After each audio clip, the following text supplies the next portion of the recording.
This is a 6th grade art video about creating art that communicates an idea. This is introducing a second standard, or another standard, which is all about communicating with your artwork. All right? So the standard is formulating an artistic investigation of personally relevant content. That doesn't make a whole lot of sense to you right now. That's okay. That's why we have this video. We're going to figure it out. Under here, you need to tape or paste the rubric for the standard that I gave you in class. If you don't have it, don't worry. I've got it all written out down here. So if you weren't at school or you lost it, all you need to do is copy down what I wrote. I'll be checking for it tomorrow. Okay? All right, let's talk about exactly what formulating an artistic investigation of personally relevant content means. First, one reason that people create art is because they want to share ideas and feelings. Sometimes words either aren't good enough or they get too detailed. Maybe we're experiencing a very basic emotion like happiness, and when we say happiness, we know what the other person is talking about, but we don't feel it in our heart. What visual artwork can do is it can help somebody feel that emotion in their heart without being prompted by a word. So it feels a little more true and you feel very connected to the artwork and the person who made it. Other times we have very complicated ideas and we might not have the words to describe them. Maybe those words don't even exist. So we can create a visual piece of artwork that puts a complicated idea into somebody's head in a way that allows them to explore it and ask questions about it, and come up, understand the idea in a way that makes sense to them because they've related it to their past and their experiences and the things that they understand. Now, when you're making art to share ideas and feelings, you want to remember that we are communicating with images, not words. This is a visual arts class, and you're going to be using words to explain your art, but your art is not going to have any words in it. 2, a lot of times we have to think about what we want to show, which is totally normal. We might experience a situation that's confusing or have an emotion that we don't know where it came from, and even before we speak about it and create art about it, we might have to sit down and just kind of like spend some time with it so we understand. Think about it. 3, sometimes we are misunderstood, and that is okay. Life is all about learning and practice, and unfortunately we never get there. But we do constantly get better, and that is very fulfilling and it feels good.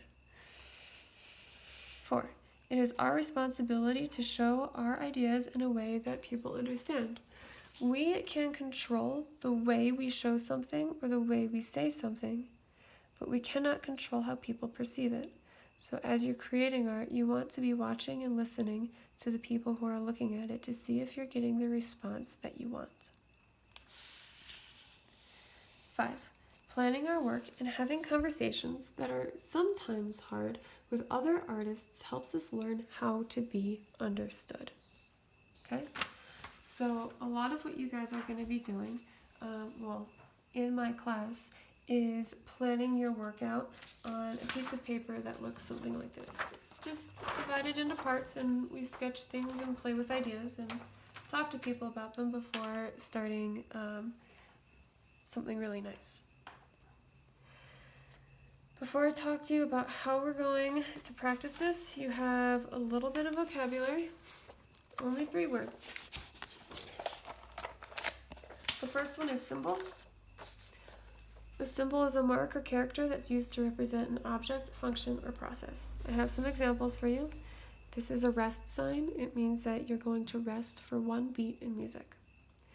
This is another rest sign. The only difference is it is longer than this one. I believe this is like a half rest. This is a character or a symbol that represents the sound B. This symbol represents the sound O, A, U, depending on the other letters that are around it. So an interesting thing to take from this is that sometimes a symbol's meaning changes depending on the other symbols it's around. This is a mark. It's my signature, and it represents my approval or agreement. An icon, on the other hand, is a person or object or an image that represents a meaning. So it's something more complex than a symbol. Okay? For example, this is an icon that I created that represents part of my personality. Okay? So this is a mark that represents my approval. My personality is a lot more complicated than my approval, and the icon takes care of that. Third, a reference image is a picture or photograph that artists use to notice important details that make an object or person obviously itself in their own art. So what a reference image does, and I'll show you the one that I used for my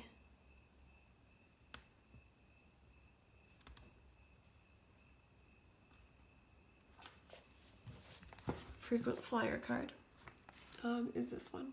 Okay, so you'll see it doesn't look exactly like him, especially since it's just a sketch right now, but what I'm using it for is to get details like how his ears flop, what his paws really look like when he's running, and where to put his eyes so he looks like my dog and not some random generic dog.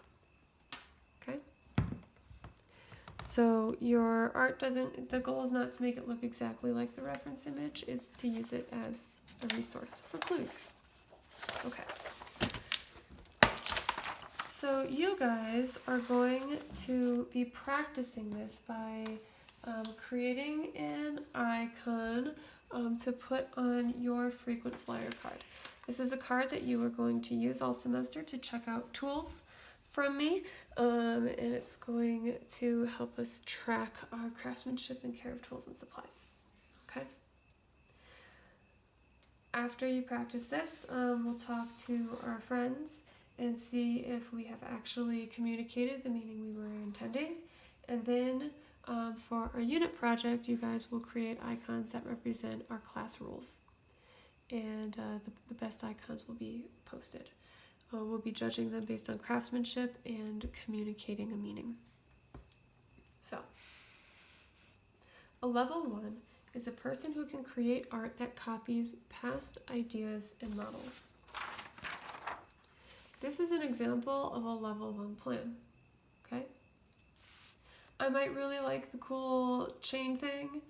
This might be my favorite emoji, and hearts are always super awesome, right? Who doesn't love love? But these are things I've seen other places. They are common symbols. They are copies.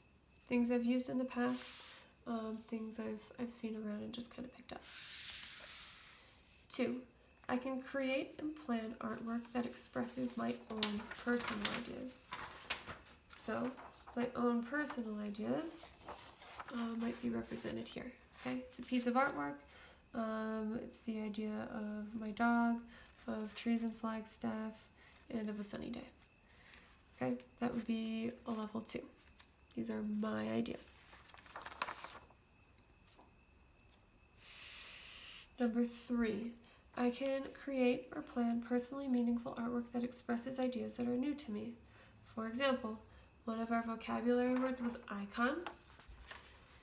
This expresses the same personal idea as this guy did, right? But the new idea is that of the icon, okay? A simple and concise image or symbol, complicated symbol. This is an icon. This is a picture. Okay? Number 4, I explore new ideas and explain why these ideas are personally meaningful. So this whole thing here, you can see that I'm exploring the idea of an icon. So I've got the dog and the tree. Notice how I've brought them kind of close. That's cool, but it's not quite an icon, so I came up here and I tried something else, and I kept going until I had something that was obviously an icon, simple, communicates a meaning clearly, represents me, and I explored the idea of an icon until I really nailed something. Okay? So tomorrow I will be checking for your notes. Remember, you need the rubric, conversation points, as well as 3 vocabulary words.